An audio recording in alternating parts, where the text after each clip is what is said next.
I just want to take what Ashley presented. You know, she did talk about rapid tests, and I want to kind of use that as a bridge to move to our next speaker, Dr. Dalia Hassan. I see Dr. Hassan's actually here, and you think about grassroots movements, and you know, people like Joe Vipon really making a difference at a community level, and so this case really struck me as being a great example where we can all make a difference. And so Dr. Hassan is a physician in Kitchener and the founder of a Twitter account, COVID Test Finders. Dr. Hassan's initiative has empowered communities across the country to help curb the transmission of COVID through the use of rapid tests. By championing the free RATS, or rapid antigen test hashtag. It went viral for 4 days in the top 5 position in all of Canada. COVID Test Finders continues to garner both local and national media coverage, where Dr. Hassan educates the public on the use of rapid tests and advocates for rapid tests to be made freely accessible in all of Canada. And if you think about a multi-layered approach, we really need this multi-layered approach. Rapid tests are going to be really important as well. And what I'll do is I'll go back and find Marianne Levitsky actually talked about the benefit of rapid tests as well. So I'll put that presentation from Marianne in the chat box as well. So thank you, Dr. Hassan, and over to you. Thanks so much for the introduction and for organizing, Dr. Hedge.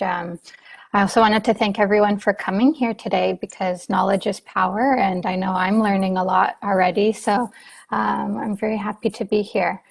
Let's just share my screen. Okay. There we go. So I'm here to talk about the COVID Test Finders Twitter account that I founded. And I wanted to first maybe get a sense of how many of you actually have rapid tests at home. Maybe you could quickly put your hand up so I could have a quick look through. Well, and the reason I ask is just to know how to tailor this conversation, because if you all have rapid tests at home, I can go home as well. But I suspect that quite a number of people don't have access, which was part of the impetus for creating the account COVID Test Finders. Yeah, no, we're not getting a huge response there, Dr. Sands. So yeah, I don't think so. I think Okay. we've got a good Right. audience here. Thanks. Yeah, so that just speaks to the need for rapid tests right now. And as you can see, we started the Twitter account in September 2021, so just about 3 months ago, and we've grown quite quickly. We're spreading almost as fast as this new variant. Actually, today we're at 12,000 followers. We initially were inspired by the Stay Safe initiative running out of the Kitchener-Waterloo region. And if you don't know what that is, it was a program that allowed for people to sign up as ambassadors. And as such, they received free rapid tests, and they were inclusive of everybody. So anybody could apply, and they ended up donating more than 500,000 rapid tests, which was amazing. And having a background in health promotion as a master's graduate, I really wanted to amplify initiatives like this for the public to be aware of where they can get free rapid tests in an effort to curb the transmission of COVID. However, shortly after starting my account and amplifying such initiatives, a lot of programs closed down. And so that led for a scarcity of rapid tests, and our account needed to evolve from being able to share where the public can receive free rapid tests to also crowdsourcing. I wanted to share this graph to introduce why it's so important to have rapid tests to begin with.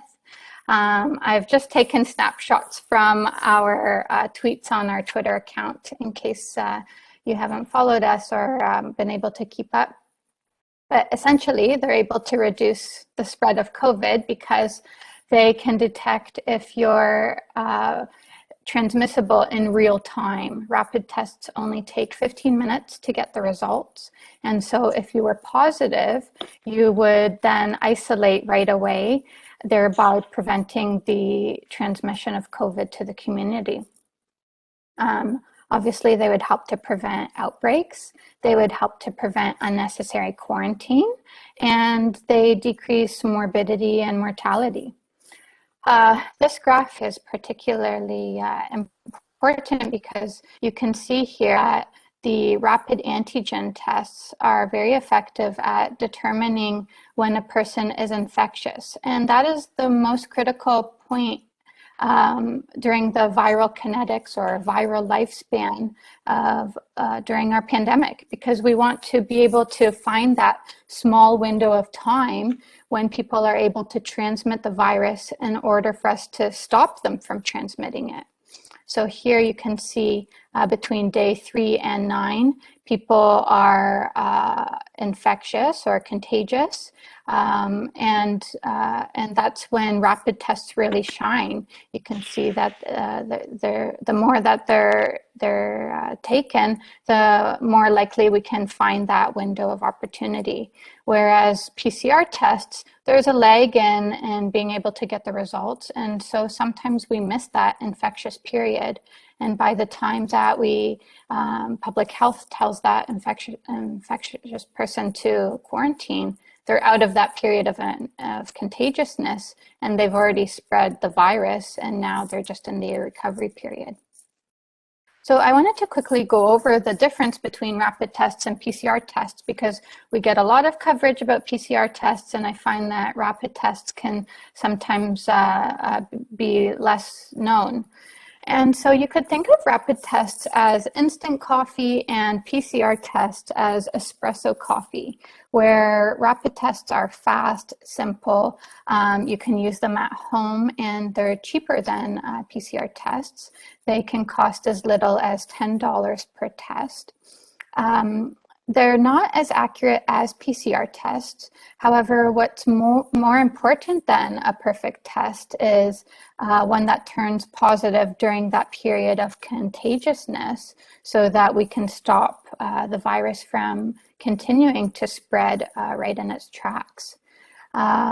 PCR tests, which stand for polymerase chain reaction, are the deluxe or espresso version of coffee. And that's because they're more expensive and they require a machine to churn out the results. It's lab intensive and can cost upwards of $200 per test. And they also have a longer turnaround period. So specific to our initiative, some of the things that, or the aims that we've been trying to accomplish are to share where people can get free rapid antigen tests, or RATs as we're referring them to. We advocate for the equitable accessibility of rapid antigen tests. We crowdsource rapid test donations and funds to be able to purchase rapid tests and distribute them to the community. And then we'd also like to educate the public on the use of rapid antigen tests. So one of our main drivers for starting the hashtag Free the Rats, or rapid antigen test movement on Twitter, was seeing on the federal government website that a very small portion of rapid tests that were distributed to every province are actually being used. And so we started a national campaign where every single day we featured a new province who doesn't distribute rapid tests freely to the general public. And we urged the provinces to, on that specific day, to contact their premier's office. We listed the appropriate contact information. We wanted them to hashtag Free the Rats in order to go viral and trend and garner attention from both media and public health officials. And also we were passing around a petition The petition was quite successful. As you can see, we've had more than 20,000 signatures in Quebec, more than 17,000 in Ontario, more than 13,000 in BC, and this was only after a week of circulating those petitions. So the need for rapid tests is very high. And our campaign was quite successful. We were able to trend in the #2 position in all of Canada as to free the rats. And this helped us gain a lot of momentum and support and have voices heard from the community. And the importance, again, to reiterate for why we wanted to hashtag free the rats was to prevent the both short and long-term devastating effects of this lethal virus. And also, public health messaging around rapid tests can sometimes be confusing. So we wanted to be very clear about the importance of it and advocate for the use of rapid tests. One of our local MPPs, Catherine Fife, actually brought our initiative to Queen's Park and addressed Premier Ford directly. And we're very happy that he heard our voices and is now rolling out this pop-up holiday blitz and distributing free rapid tests to the community. We also garnered a lot of both local and national media attention, and we're very grateful for this because now the provinces are hearing what we're asking for. And when I say we, I mean the community as a whole. The support has been tremendous, and one need only look just this past week. Quebec, Nova Scotia, and Alberta have all announced free rapid tests to the general public. And so we're seeing a lot of movement. As I mentioned recently, Premier Ford in Ontario has also announced some pop-ups throughout the province, and we're hoping to continue our advocacy to get the rest of Canadians protected, because we can't protect one person without protecting everybody. Okay, and so I just wanted to end off by sharing that by no means am I saying rapid tests are the panacea or a silver bullet to ending this pandemic. They're just a piece of the puzzle that we need to use with all our other public health tools, which include fitted masks, ventilation, because we know COVID is airborne, and vaccinations. If we're able to harness all these public health tools together, then we have a really great chance of beating COVID down to zero and getting back to our normal lives again.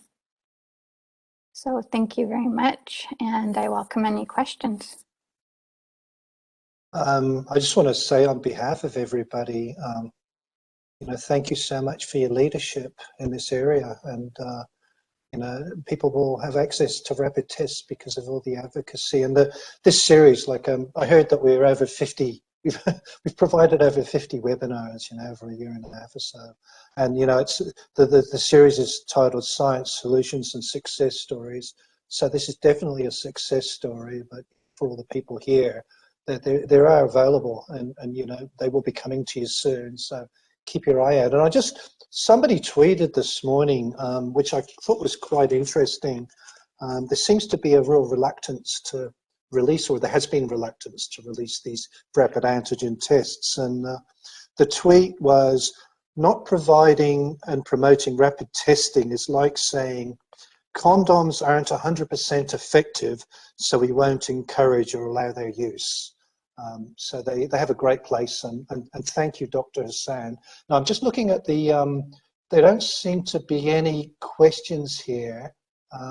If anybody wants to ask a question, we've got some time. Maybe you could just show yourself and ask Dr. Hassan a question now. I mean, just before you do that, I haven't got a rapid test. I know that there's just hold on a second, Renee. There is a place here in where I am that I can actually go and buy a kit, but do we actually need somebody to just show us how to use these test kits, or are they basically we can teach ourselves? What's the go there? Um, there's always an instruction pamphlet in the rapid test box that you'll get, which is very helpful. And then there's an enormous amount of YouTube videos that are very helpful to actually guide you in the proper use of rapid tests. And I appreciate you bringing up that point because, of course, the accuracy of rapid tests depend on the users using them properly. And so it's very important to be able to follow the instructions correctly. If you have any questions, you're welcome to message us on our Twitter account and we'd be happy to help. Great, thanks. Over to you, Renee. Well, thanks, Dr. Hassan, for your presentation. I was just wondering about the curve, the curve you show about the contamination. So I wondered if you use it too early within the curve, you could still be contaminated and have a false result, or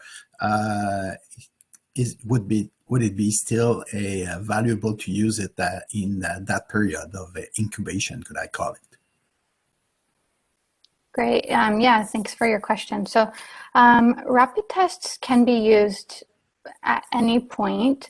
The reason why it's critical to use during that period of infectiousness is because right now the eligibility for PCRs, which are the gold standard test, is only for people who are symptomatic or exposed to COVID. So that leaves all those without symptoms not testing. And to Dr. Hedges' point, we're missing 100% of the positive cases if we're not testing people. And so we've been able to see that the period of when you're asymptomatic actually coincides with the period that you're able to spread the virus. So it's critical to use during that point. However, you can use it during the symptomatic period. And in medicine, there's no perfect test. So it is possible you might get a false negative or a false positive, which is why I say very strongly that rapid tests are not a silver bullet and should always be used in tandem with other public health measures. So even if you're going to a holiday party and you take a rapid test right before leaving, which is what's recommended, and that test comes back negative, then it's still important that at that gathering, the host either opens windows to allow for fresh air to decontaminate the air, or turn on the kitchen fume hood, or have a HEPA filter running, that people keep their masks on for the duration of the event or whenever possible, and that everybody there is vaccinated. And when I say vaccinated, ideally it would be fully vaccinated with the 3 doses. Excellent. Thank you very much. Thanks for the question, Renee. And I might just kind of refer to this question, to this comment from Dorothy Wigmore, where she says the only problem at pop-ups is that people will be gathering in large numbers to pick up the tests. As someone said on CBC this morning, what about better distribution? So yeah, pop-up people crowding and exposing each other. So I just thought I'd bring that up. I don't know if you had any thoughts in that area, Dr. Hassan. Yeah, I fully agree. I mean, the fact that in Ontario that we're distributing rapid tests in crowded malls right before the holidays seems a bit of a contradiction when the purpose of rapid tests are to decrease transmission, and you're sending people to a high concentrated area of people where there's potentially increased transmission. Ideally, it would be nice to have the rapid tests mailed in the post to every single household. If that's not possible, then opening more accessible places like they're doing in Nova Scotia, where all the libraries are offering rapid tests across the province, or in New Brunswick and Saskatchewan, where they have drive-thrus to pick up rapid tests. So there's still a lot more work to be done. But, you know, getting rapid tests into the hands of Canadians is very important. And the way we do that is probably equally important. Thank you so much again for donating your time. And it would be fair if you can stick around, that would be great. But if you're busy and you have to go, we understand that as well. Thanks for your time. Thank you.